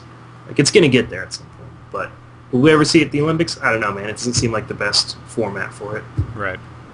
Exactly. And another thing is, how many countries can even have access to StarCraft? I mean, do you think of all the countries that compete in the Olympics? I'm sure it's blocked in half of them. They don't even allow it. Probably. I mean, yeah. So there's a lot of, like you said, it's not there yet. I think is the the end of this discussion. Yeah. Finally this week, our listener, Discrax, he's also like the keeper of the forums and the website. Big props to him. He keeps this community running. He lives near Seattle or in Seattle, and there, as a lot of you know, kind of kickstarted the whole BarCraft movement. And the original BarCraft at KO Bistro, well, KO Bistro closed its doors, and it was kind of a big thing. Everyone was kind of like, "Oh God, but this is where it started." And then Oscar, who was the primary organizer and the founder of the BarCraft movement, he retired from doing these events. However, though, they said he said that the co-founder Matt Wilson revived the BarCraft at a new location in downtown Seattle called Spitfire. So and he gave us links to all of the stories that popped up. There's a Reddit. There were quite a few Reddits about it, and the first event at Spitfire apparently was packed, and now they've got a Facebook page for it and everything. And there's links to that in the show notes. I really recommend anyone in the Seattle area who if you haven't been to this, go check it out. The links are in the show notes over at StarCast.com. So go check that out. And big thanks to Discrask for sending that in. We were asking for suggestions before the show if we had missed anything, and he sent that in. I'm like, dude, I didn't see this at all. I talk to Discrask on a fairly regular occasion, so I'm scolding you, Discrask, for not bringing this up earlier. So, nonetheless, dude, thank you very much for the links. Yeah, it's really cool to see that the BarCraft is something that's popular enough and like sustaining enough that even if one place closes down, it continues on in another location. And it's like a Hydra Man. You cut off the head, 3 more pop up, or 2 more, whatever. Yeah, and if people have like not had a chance to go to one, it's totally worth it, especially if there's a good crowd. It's like super fun. I went to one at PAX East in Boston, and it was like just the coolest thing ever to just like get together with a bunch of nerds, all rooting for the same stuff, watching video games and drinking. Man, it's a great time. Yeah, I went to the one in Tampa. It usually takes place at Peabody's, and that was a good time. Yeah, I still haven't been to an official BarCraft, one with liquor being served at it. I've been to Wingcraft where there are wings being served, and you could bring your own liquor. But that's because Chicago's dumb. Yeah, it's insane. You can't convince these guys to put away the darn Cubs game or the hockey for one night. Yeah, making me sound like a real sports fanatic. Put away that there hockey on the telly. But I want you to go into a sports bar, Kyle, and tell them to turn the Cubs game off. Yeah, put on some StarCraft. And better yet, just ask them why they want to watch the Cubs play anymore. That's the real question. Why do you want to watch this team lose? And then they will all turn around and stab you with their Cubs switchblades. So many cool bars in this in the neighborhood I live in, Wrigleyville, where we have the Cubs playing, but you can't kick them out for a night. It's because that's where the fans just run into the bar, yell Bartman, and then run out. That'll clear it out pretty quick. You get someone you don't like, put a block of cheese on their head, and push them into the bar. That'll distract them. So long enough for me to hook up my computer and put on some eSports. What is this? Anyways, we got an email this week from Curran. He wrote us. He says, "Dear StarCast, while I've tuned into StarCast for quite some time now, I've never felt compelled to write the show about anything until now. I wanted to share a little of my personal experience watching the very last Brood War OSL finals in hopes that more people will check it out and enjoy it as well. While I loved StarCraft 1 and Brood War when I was a kid, I never truly got into esports until I was older and StarCraft 2 came out. I then stumbled upon the GSL and instantly fell in love with the scene to a point that it is now my passion in life. So even though I didn't follow competitive Brood War, it still holds a special place in my heart, not only as the foundation for StarCraft 2 and esports today, but as a gem in my childhood." He says, when Moletrap announced he had arranged for an English stream of the very last Brood War OSL finals, I got really excited. This was an open invitation to take part in and enjoy a huge moment in esports history. And who better than Moletrap, a Brood War casting veteran, to cast it? The best part, however, was seeing the thousands of fans at the venue love every minute of it.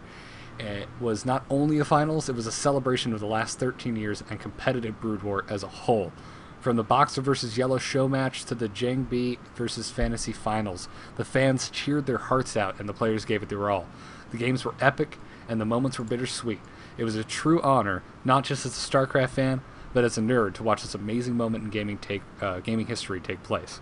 Anyway, I can't wait for the future of these players in the scene. I can only hope that StarCraft 2 reaches this level in Korea as well as the rest of the world. Thanks so much for reading my email, even if you don't do it on the show. Well, we just did, so snap! I really just hope you guys talk about the OSL, as it was such an amazing event, and I felt that it didn't get as much attention from the foreign StarCraft 2 scene as it deserved.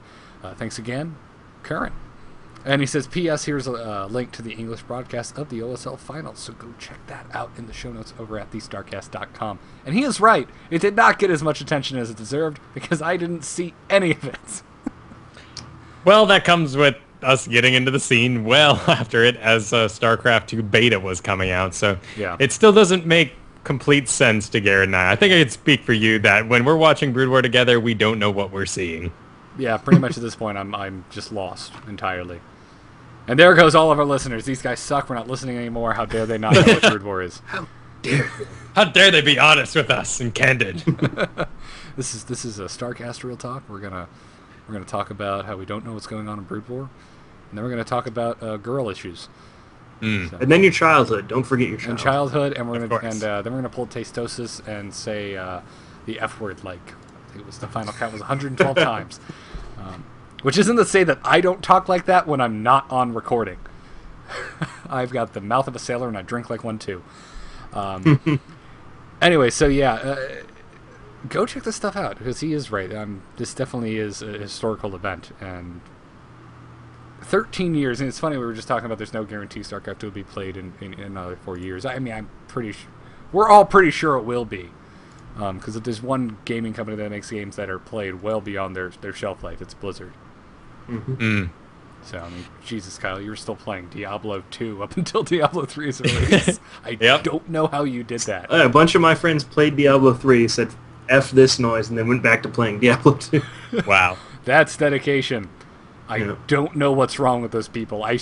You want to write an article about some sort of gaming psychosis? Write an article about people who can play Diablo for frickin' 10 years. Because I don't get it. And this is competitive, no less. Like, this isn't like, oh, let's enjoy some good times. I have a new girlfriend, let's play Mario Kart kind of thing. Or I still play Roller Coaster Tycoon, the first one, from time to time. But, yeah, I mean, competitively.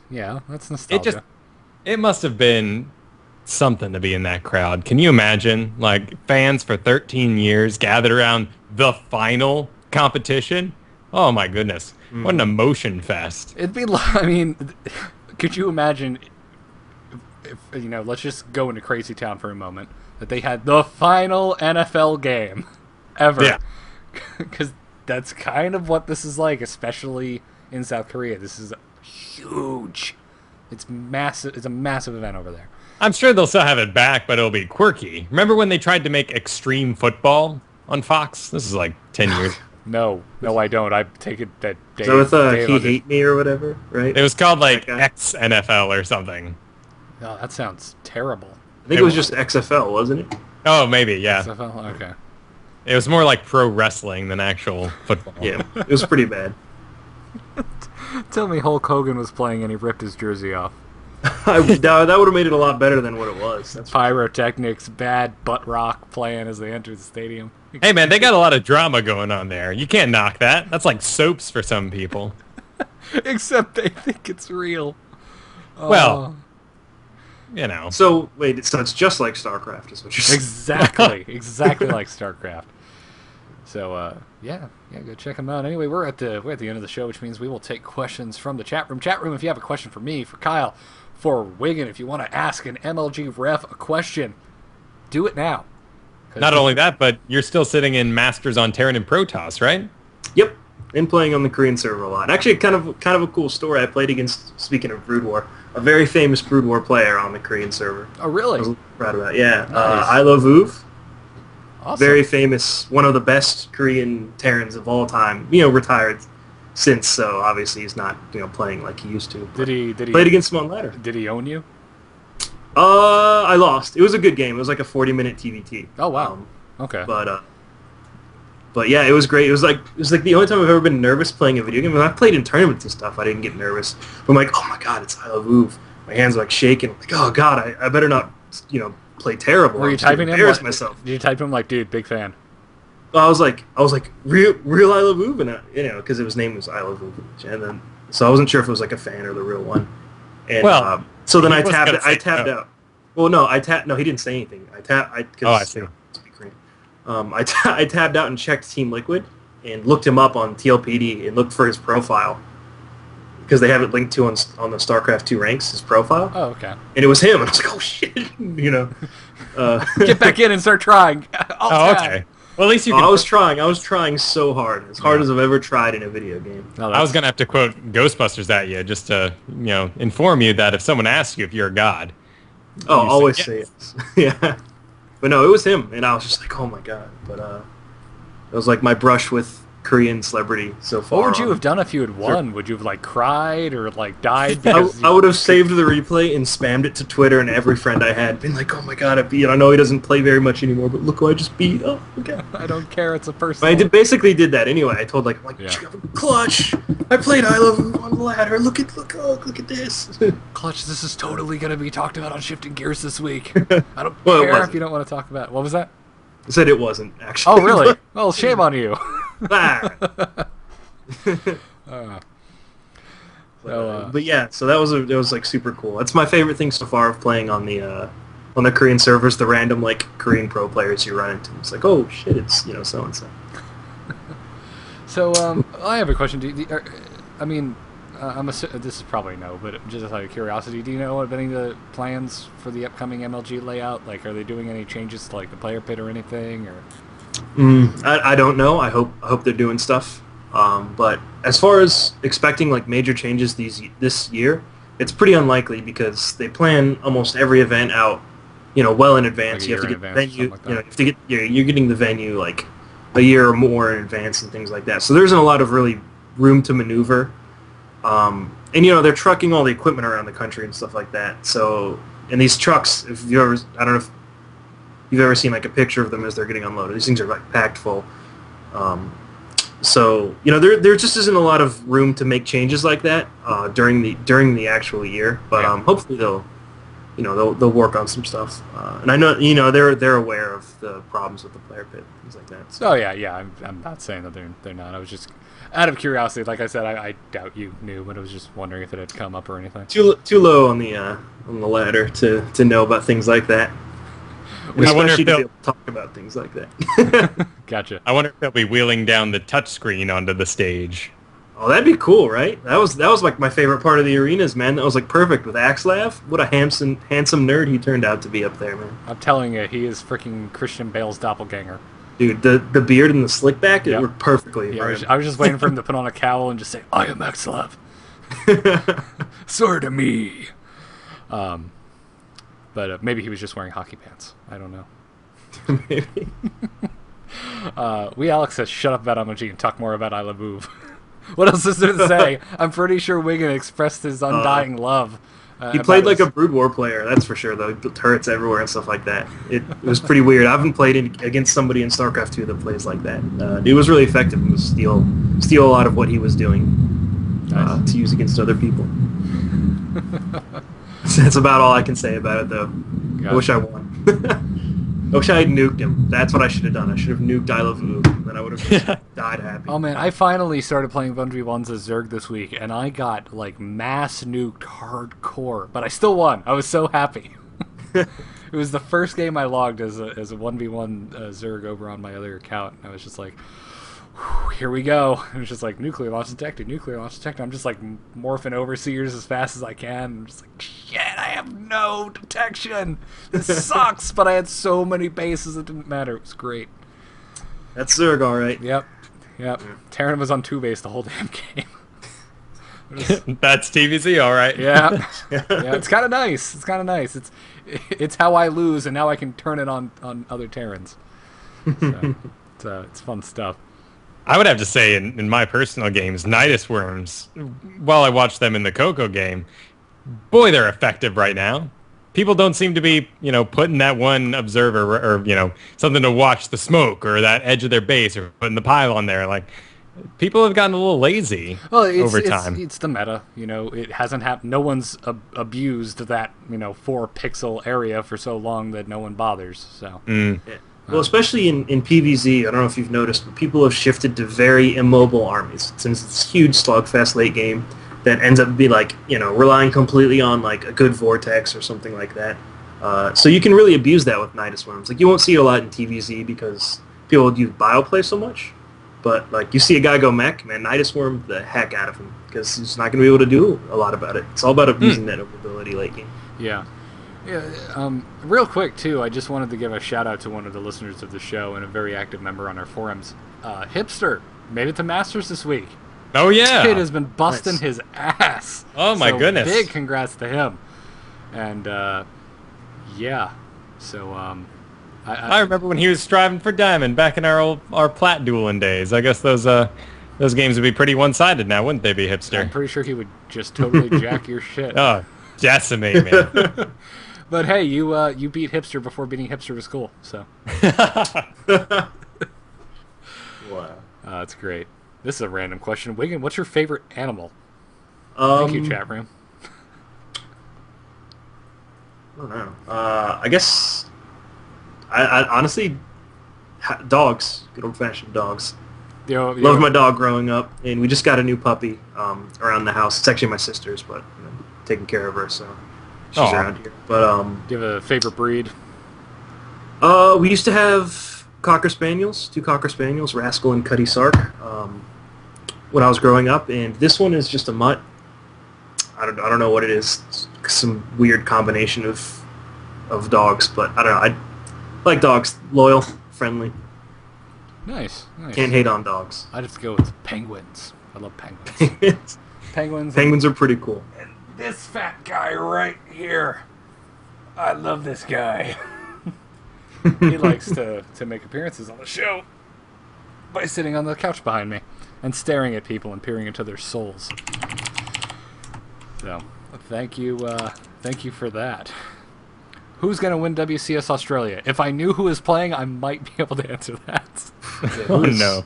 I feel kind of bad. Moonglade. I don't know. Is he still playing a lot? I haven't. He's the only, Australian... Well, there's a couple... God, how am I forgetting? There's a couple, good Australian players. Dougville would kill me for not mentioning them, but I can't think off the top of my head. Yeah, I'm not. But there's going to be some talent there. There is going to be some talent there, so I wouldn't skip that if you're a big StarCraft fan. Yeah. Is Baby Knight Australian? Well, 14-year-old GM player? Yeah, he's doing well. Is he an Aussie, though? I can't... Or a C server player, at least? I am not sure. See. Yeah. Oh, and then the person who asked the question says he doesn't know any of the players, so that doesn't help. Thanks. So, would you even care It'll be the first if we? player whose name you recognize will probably win WCS Australia. Gotcha. So, but please, guys, write in the show if you, especially. I know we have Australian listeners. Please write us in, especially if you're going, and let us know what it's like, and then also, teach us, tell us we suck, and tell us everything we need to know about Australian pro gamers.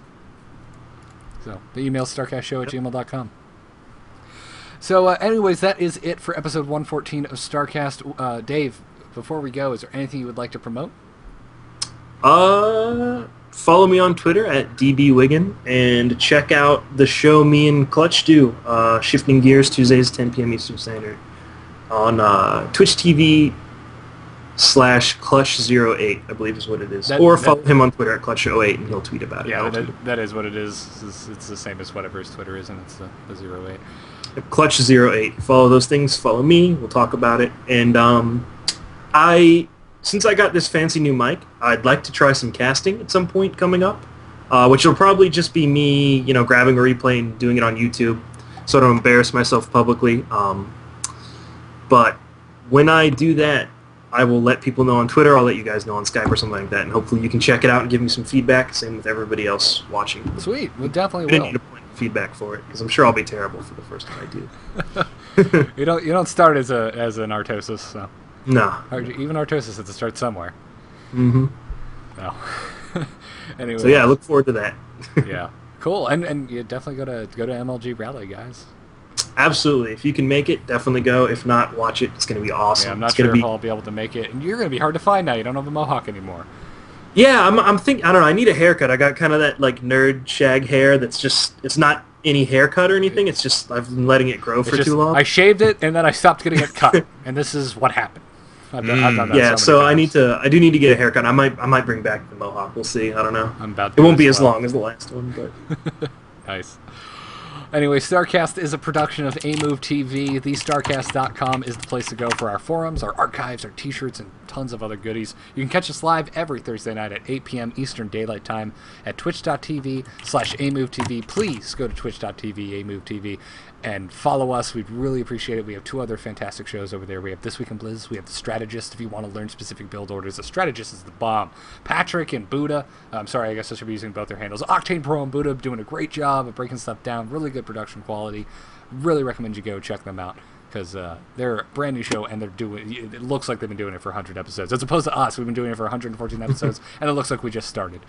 So go check them out. You can email us at starcastshow@gmail.com or you can call us at 941-882-0281 and say whatever you want to do. People last week were asking if they can call in super drunk if we would play it on the show, and the answer is hell yes. The funnier it is, the better chance it'll be on the show. You follow us on Twitter at the StarCast. You can follow me at Garrett Art. You can follow Kyle at Kyle Ferguson and Mr. Wiggin here at DB Wiggin. And big thanks to our production crew. Big thanks to Octane Pro, who books all of our fine guests, like Wiggin today, and Captain Newbing for his awesome editing of the audio version that I'm sure all of you are currently listening to. So stop being lazy and tune into our live show, please, you audio-only listeners. That's right. And check out our other show, This Week in Blizz, if you like Diablo, WoW, and StarCraft. Even if you feel a little angry about WoW being so easy now, we promise it's a good time. Kyle, where can people find you when you're not doing any of those shows?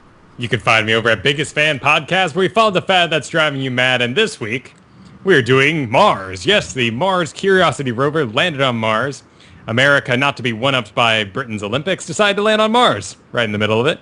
So check that out. I'm going to have a lot of fun over there, talking about the Martians. The Martians. Okay, I didn't know they found any. You heard it here first, folks. Apparently we found signs of life. I just said I'd talk about them. Didn't say it'd be true. Well, if you're talking about them, they must exist. Well, there's still, like, the little, water evaporated because the planet's really old, and then, they found bacteria in the past. That's exciting, right? We could call that Martian. There is nothing more exciting than bacteria, sir. Nothing. And finally, don't forget to check out our sponsors, doghouse-systems.com and tweakedaudio.com. Doghouse-systems.com, amazing rigs. It's what I'm using. If you use our code StarCast, they double your memory for free, and it directly supports our show. Tweakedaudio.com, our code, also StarCast, gets you 30% off, gets you free shipping on your next earbuds, I believe on your whole order. So definitely go abuse the hell out of that, because they're already pretty cheap to begin with, and with that code, they've just become dirt cheap, and they're awesome. I freaking love mine, and we thank them for their support. So go check them out. Guys, thank you so much. Wiggin, thank you for joining us again. It's always great having you on. And we'll see you all next week. Please tune in, because we're having a first-time guest to the show. We're having Ada BC, the world-famous spectator. Make sure you tune in for that, because I'm really looking forward to talking to him, because that is a cool-ass job. So. Yeah, Mike's great, too. He's a hilarious guy, so he's going to be awesome. I got to meet him at Columbus. He's a good guy. So. Well, it'll be fun to get a chance to talk to him, because there certainly was quite a bit of scandal surrounding the observing from the MLG arenas. Yeah, I know the guy who did it personally too. And I won't blow up his name or anything like that. But yeah, Adabisi's great. He's the go-to guy for sure, and he would be the guy if someone came to me today and asked me, what is the one thing I need to add to my tournament or something like that. Get Adabisi as your ops, because he is the best in the business. Yeah. At it. And we're gonna sit down and talk with them. Anytime we have a new guest, we sit down, we do an interview. So if you have a question you would like to ask Adabisi, and you want to make sure it gets onto the show, email it over to starcastshow@gmail.com, and we'll make sure to add it in, providing, of course, it's a good question. If it's like, where'd you lose your virginity? We're not going to ask him that. Sorry, that'll be for real talk. Anyways, this is... and he better be honest. We'll look her up. We'll find out. Exactly. God. Oh, what an awkward way to have an episode 114. I hate myself. Tune in next week for ADBC. That'll be episode 115. Big thanks to Wiggin. Go see MLG Rally. We'll see you next week, guys. Good luck. Have fun. Take care.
Good show, guys.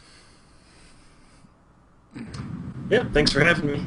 Yeah, thanks for coming back. 'Cause that was good having you on. I'm starting to feel like one of the guys, or one of the regulars anyway. Good. I really do enjoy doing this stuff. So it's fun. And your insight was great on the when we got the patch notes today too. So awesome episode for you to be on. Good. I'm glad I could contribute. Yeah, Lord knows we're not masters. I'm sure you guys can get there. If I just keep taking the whole map as Zerg, maybe I'll get there. It's a good way to do it. It doesn't matter if you lose a base if you have like 6 more, right? Exactly. It does suck when it's your drones as well, though. It's like, oh crap. Oh yeah, always keep here's one good advice for you as a Zerg player, right? Take a PVZ for example, and the Terran player the Protoss player always like tries to kill your third, right? As long as you keep the drones alive at the third, it doesn't even matter if you lose the hatchery. You're going to be okay. You can just rebuild it. Always keep your drones alive. That's the biggest thing. Yeah. Who's actually logged on to StarCast Show and A-Move TV? I have no idea who's logged on to StarCast Show, but I am A-Move TV. And I'm StarCast Show. Okay. You should probably log on as Kyle. Since we don't really utilize StarCast Show anymore. Oh, that's true. I figured someone should at least have the name of the show. I have the name of the network. Mwahaha. Yep. All right, guys. I got to take off. But, once again, thanks for having me. Take care. Bye, man. So, good show. See you guys later. There we go, man. Hey, man. Shooba-dooba-doobop. Are we still live? Yeah, we're still live. Oh, okay. Shooting the shit. Hey guys, with the blue snowball microphones, you have best isolation with your voice on switch position 1. I believe that's what I'm using. Yep. Yeah, that's what I'm using. Switch position 1, okay. Oh, okay. Wiggins still in the chat room. Oh my god, so many Kyles. Ah, my face. My face. I'll just turn those off. All right. People don't need to see me. Yeah. See me tell you that Batman's dead. Batman is not dead. You're an idiot with no eyeballs or ears, apparently, because the entire reason that fucking scene was in there where he's like, oh, Bruce Wayne must have fixed the autopilot. Why else was that scene in there, Kyle? Why else was it in there? Why was there a giant nuclear bomb? Why did hold they on, make hold us on, wait, watch? stop, wait. Chat room, if you're still here and you haven't watched The Dark Knight Rises, fucking leave.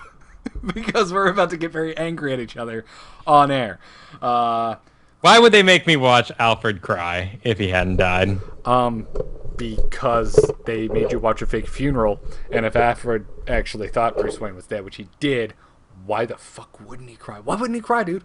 But that's sick. That's sick to do with him. That's sick to do to your own father, basically. And he went to his little place where he always imagined seeing him. And how did she get there? Like he was dead. She didn't know he was alive. He's dead. In my interpretation of this movie, he is dead. You're wrong. You're just straight up wrong. The entire reason for the scene with the bat and the explanation of the frickin' autopilot being fixed by Bruce Wayne himself was so that it was that is it. It is in stone that Bruce Wayne is frickin' alive and he's banging Catwoman in some fancy European country. Mike, weigh in on this. No, I disagree. I may be wrong, but I disagree. Batman's dead. You are wrong. Kyle believes that Batman is dead. Oh, I thought you were saying Batman was gay. No, he wasn't saying Batman is gay. You're like, wait, no, he doesn't actually have Robin in these, so he can't be gay. But at least not in this particular iteration. Batman's cool, unless Catwoman just felt like really being mean to Alfred at the end and getting a Bruce Wayne impersonator to sit there and wave to him at the cafe. Exactly. But, and you know what? He never even frickin' met Catwoman as anything except the maid. He didn't even know who she was. He didn't even know they had a frickin' relationship. So how could he have even imagined her? Okay, You're that's a good wrong. point. That's a good point. That's a good point. But why would he see them and be like, huh, and then get up and walk away? He has to be alive for the horrible Robin sequel they're invariably going to be forced to make. No, they're not. No, they're not going to. Forced. Absolutely forced to make it. It's going to be horrible, and they'll have to do it. No choice. Mike thinks they're going to be forced to make a Robin I sleep sequel. better at night believing Batman is dead. Let me have my little false fantasy. I refuse because you're wrong. But it doesn't This matter. isn't You an don't forget- opinion. This is a fucking script. It is what the script. Nope. I don't think Christian Bale Batman could even make the video screens in the second one. I don't believe he did. What?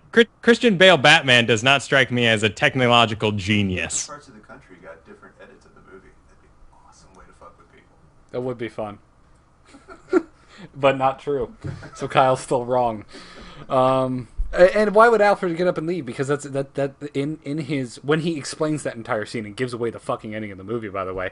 When he explains that scene to Wayne in the stairwell scene, he says, "I always imagined I'd see you there, maybe a wife, maybe some kids. We would just nod to each other, not say a word, and that would be it." And that's what they did in that frickin' scene, because that's what he said he would do if that happened.